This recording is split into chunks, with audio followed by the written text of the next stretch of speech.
ಬಂದಿರಿ, ಅವ್ನು ಹೇಳೋದಿಲ್ಲ ಕೇಳೋದಿಲ್ಲ. ಸೈಟ್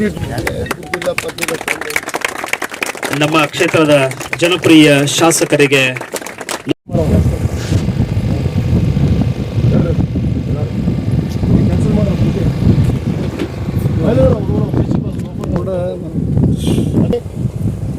ಮೊದಲು ಅಲ್ಲಿ ಮೂಲಭೂತ ಸೌಕರ್ಯಗಳು ಬೇಕಲ್ಲ. ಯಾವನೋ ಹೇಳ್ಬಿಟ್ಟು ಅಂತ ಹೇಳಿ ತೊಗೊಂಬಂದು ಎಲ್ಲಾರು ಹಾಕ್ಬಿಡುದ. ಒಯ್ದು ಕುರಿ ಸಡ್ನ್ಯಾಗ ಸಾಲಿ ಮಾಡ್ಯಾನವ ಹಿಂದಿನ MLA ಬುದ್ಧಿಲ್ಲ ಮಗ ಮಾತಾಡ್ತಾನವ ಹಂಗ ಅಭಿವೃದ್ಧಿ ಅಂತ. ಎಲ್ಲರೂ ಸೈಟ್ ಕೊಟ್ಟು ಮಕ್ಕಳು ನನಗೆ ಕಾಡ್ನ್ಯಾಗ ಪಾಪ ಹುಡುಗರು ಇಲ್ಲಿ ಬಂದು ಏನು ಮಾಡ್ಬೇಕು?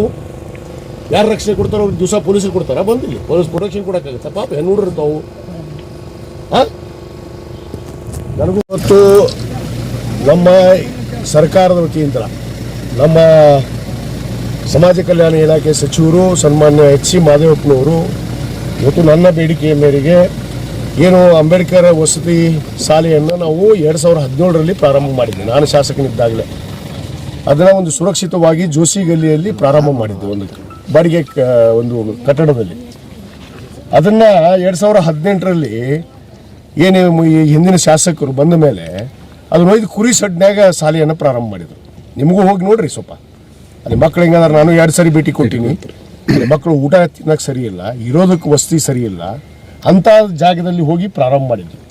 ನಾನು ಮಾನ್ಯ ಸಚಿವರಿಗೆ ವಿನಂತಿ ಮಾಡಿಕೊಂಡು ಮಂಜೂರಾತಿ ತಂದೆ. ಇವತ್ತು ಎಷ್ಟಪ್ಪ ಇದು ಟೆಂಡರ್ ಅಮೌಂಟು? 17 ಕೋಟಿ ರೂಪಾಯಿ ವೆಚ್ಚದ ಒಂದು ವಸತಿ ಶಾಲೆ ಕಟ್ಟಡಕ್ಕೆ ನಾನು ಮಂಜೂರಾತಿ ಮಾಡಿಸ್ಕೊಂಡು ಬಂದೆ. ಇವತ್ತು ಕಟ್ಟಡಕ್ಕೆ ನಾವು ಭೂಮಿ ಪೂಜೆ ಮಾಡಕ್ಕೆ ಬಂದಿದ್ದೀವಿ. ಇದು ಒಂದು ಐಸೋಲೇಟೆಡ್ ಜಾಗ. ಇದು ಕಾಡು ಪ್ರಾಣಿಗಳು ಕೂಡ ಇರೋಕ್ಕೆ ಅರ್ಹತೆ ಇಲ್ಲಾರ್ದಂಥ ಒಂದು ಜಾಗದಲ್ಲಿ ತೊಗೊಂಬಂದು ಇಲ್ಲಿ ಪೂಜೆ ಮಾಡೋದಕ್ಕೆ ತೊಗೊಂಬಂದಾರೆ. ನನಗೆ ಜಾಗ ತೋರಿಸಿರಲಿಲ್ಲ, ಅದಕ್ಕೆ ನಾನು ವಿಷಾದವನ್ನು ವ್ಯಕ್ತಪಡಿಸ್ತೀನಿ. ಇದು ನಮ್ಮ ಅಧಿಕಾರಿಗಳು ಮಾಡಿರುವಂಥ ತಪ್ಪು. ಇದಕ್ಕೆ ಒಳ್ಳೆಯ ಜಾಗದಲ್ಲಿ ಮಕ್ಕಳು ವಿದ್ಯಾರ್ಥಿಗಳು, ಯಾಕಂದರೆ ಪಾಪ ವಸತಿ ಶಾಲೆ ಅಂದಮೇಲೆ ಮಕ್ಕಳು ಮನೆ ಬಿಟ್ಟು ತಂದೆ ತಾಯಿ ಬಿಟ್ಟು ಹೆಣ್ಮಕ್ಳು ಇರ್ತಾರೆ, ಸಣ್ಣ ಸಣ್ಣ ಮಕ್ಕಳು ಇರ್ತಾರೆ, ವಿದ್ಯಾಭ್ಯಾಸವನ್ನು ಪಡೆಯೋಕ್ಕೆ ಬಂದಿರ್ತಾರೆ. ಈ ಸರ್ಕಾರ ಕೊಡುವಂಥದ್ದು ಇದಕ್ಕೆ ಬಡ ಮಕ್ಕಳಿಗೆ, ಬಡ ವಿದ್ಯಾರ್ಥಿಗಳಿಗೆ ಶಿಕ್ಷಣದಿಂದ ವಂಚಿತರಾಗಬಾರ್ದು ಅನ್ನೋ ಉದ್ದೇಶದಿಂದ ಇವತ್ತು ಸರ್ಕಾರ ಇವೆಲ್ಲ ಸವಲತ್ತುಗಳನ್ನು ಇವತ್ತು 17 ಕೋಟಿ ರೂಪಾಯಿ ದುಡ್ಡನ್ನು ಬಿಡುಗಡೆ ಮಾಡ್ಯಾರ. ಈ ಹಿಂದಿನ ಶಾಸಕನಿಗೆ ಬುದ್ಧಿ ಇಲ್ಲ, ತಿಳಿಲಾರ್ದ ಮಾತಾಡ್ತಾನೆ. ಏನೇನೋ ಮಾಧ್ಯಮ ಸಿಕ್ಕ ತಕ್ಷಣ 3 ತಿಂಗಳಿಗೊಮ್ಮೆ ಬರ್ತಾನೆ, ಏನಾರ ಒದರ್ತಾನೆ, ಯಾರ್ದು ಹುಟ್ಟದ ಹಬ್ಬಕ್ಕೆ ಹೋಗಿ ಒದರ್ತಾನೆ.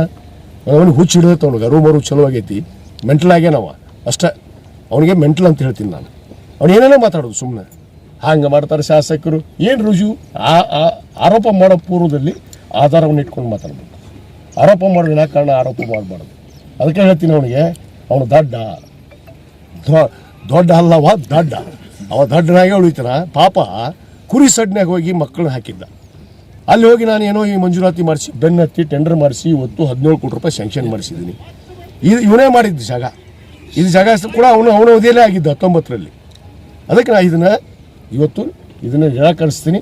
ಈ ಜಾಗೆಯಲ್ಲಿ ನಾನು ಕಟ್ಟಡ ಮಾಡೋದಿಲ್ಲ. ಇದಕ್ಕೊಂದು ಒಳ್ಳೆಯ ಜಾಗ ಕೊಡ್ತೀನಿ. ಒಳ್ಳೆಯ ಜಾಗದಲ್ಲಿ ಆ ಮಕ್ಕಳಿಗೆ ಒಂದು ವಸತಿ ಶಾಲೆಯನ್ನು ನಾವು ಕಟ್ಟೇ ಕಟ್ತೀವಿ. ಅದನ್ನು 1 ವರ್ಷದಾಗ ಕಟ್ಟಿ ಉದ್ಘಾಟನೆ ಕೂಡ ಮಾಡ್ತೀನಿ. ಆದರೆ ಈ ಜಾಗವನ್ನು ನಾನು ಒಪ್ಪೋದಿಲ್ಲ. ನನ್ನ ಮನಸ್ಸು ಒಪ್ತಾ ಇಲ್ಲ, ನಮ್ಮ ಸಾರ್ವಜನಿಕರು ಒಪ್ಪಂಗಿಲ್ಲ. ಯಾರು ಒಪ್ತೀರೇನ್ರಿ? ಇಂಥ ಜಾಗದಲ್ಲಿ ಇರೋದು ಮಕ್ಕಳು, ನಮ್ಮ ಮಕ್ಕಳಾದರೂ ಅಷ್ಟೇ ಸರಿ, ಬೇರೆಯವ್ರ ಮಕ್ಕಳಾದರೂ ಅಷ್ಟೇ ಸರಿ. ಅವ್ರಿಗೆ ಕರೆಕ್ಟ್ ಒಂದು ಇಲ್ಲಿ ಮೂಲಭೂತ ಸೌಕರ್ಯಗಳನ್ನು ಕೊಡೋಕ್ಕಾಗೋದಿಲ್ಲ. ಇಲ್ಲಿ ಕುಡಿಯೋ ನೀರಿಲ್ಲ, ಚರಂಡಿ ಇಲ್ಲ, ಸ್ಮಶಾನ ಕೂಡ ಇದೆ. ಇಂಥಲ್ಲಿ ಸುಡುಗಾಡದಲ್ಲಿ ತೊಗೊಂಬಂದು ಹಾಕುವಂಥದ್ದು ಉದ್ದೇಶ ಇವ್ರು ಮಾಡಿದ್ದಾರೆ. ಅಂದ್ರೆ ಇವ್ರು ಕೇರ್ಲೆಸ್ ಅಂತ. ಮಾನವೀಯತೆಗೆ ಗೌರವ ಇಲ್ಲ, ಮಕ್ಕಳ ಮೇಲೆ ಕಾಳಜಿ ಇಲ್ಲ, ಶಿಕ್ಷಣಕ್ಕೆ ಗೌರವ ಕೊಡುವಂಥವ್ರು ಮಾಡೋದಿಲ್ಲ. ಇದು ಒಳ್ಳೆಯ ಸುರಕ್ಷಿತವಾದ ಜಾಗದಲ್ಲಿ ನಾವು ಇದನ್ನು ಜಾಗ ನೋಡಿ ಅಲ್ಲಿ ಕಟ್ಟಡವನ್ನು ಪ್ರಾರಂಭ ಮಾಡ್ತೀವಿ. ಅಲ್ಲಿವರೆಗೂ ದಯವಿಟ್ಟು ಮಾಧ್ಯಮದವರಿಗೆ ವಿನಂತಿ ಮಾಡ್ಕೊಳ್ತೀನಿ, ಇದನ್ನು ನಾವು ವಿಷಾದವನ್ನು ವ್ಯಕ್ತಪಡಿಸ್ತೀನಿ. ಇದು ಸರ್ಕಾರ ನಮ್ಮ ಏನು ಅಧಿಕಾರಿಗಳಿಂದ ಆದಂಥ ಒಂದು ತಪ್ಪು.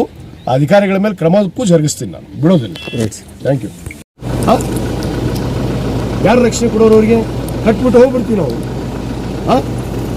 ಈ ಪ್ರಿನ್ಸಿಪಲ್ ನಿನಗೆ ಬುದ್ಧಿಲ್ಲ, ನಿಮಗೆ ಎಲ್ಲರೂ ಕೊಟ್ಟರೆ ಅಲ್ಲಿ ತೊಗೊಂಡು ಹೋಗಿ ಕುರಿ ಸಡ್ಡೆಗೆ ಹಾಕಿ. ನಿನ್ನಿಂತ ತಪ್ಪ ಹೇಳ್ತಾರೆ ಶಾಸಕರಂದ್ರೆ ಅಲ್ಲಿ ಓದ್ಸೋಕ್ಕಾಗಲ್ಲ ಅಂತ ಹೇಳ್ಬೇಕು. ಕುರಿ ಸಡ್ಡೆಗೆ ಹೋಗಿ ಹಾಕೋದು ಆ ಮಕ್ಕಳು ಏನು ಬೇರೆಯವ್ರ ಮಕ್ಕಳನ್ನ ಬಿಟ್ಟಿದ್ದಾರ? ಸರ್ಕಾರಿ ಶಾಲೆ ಅಂದರೆ ಏನು ಕಿಮ್ಮತ್ತಿಲ್ಲ? ವಸತಿ ಶಾಲೆಗಳಂದ್ರೆ ಎದಕ್ಕೆ ಇಷ್ಟೊಂದು ದುಡ್ಡು ಖರ್ಚು ಮಾಡಿ ನಾವು ಮಾಡಬೇಕು? ನಾನು ಈ ಜಾಗ ಒಪ್ಪೋದಿಲ್ಲ, ಈ ಜಾಗದಲ್ಲಿ ಆಗೋದಿಲ್ಲ. ನಾ ಬೇರೆ ಜಾಗ ಕೊಡ್ತೀನಿ.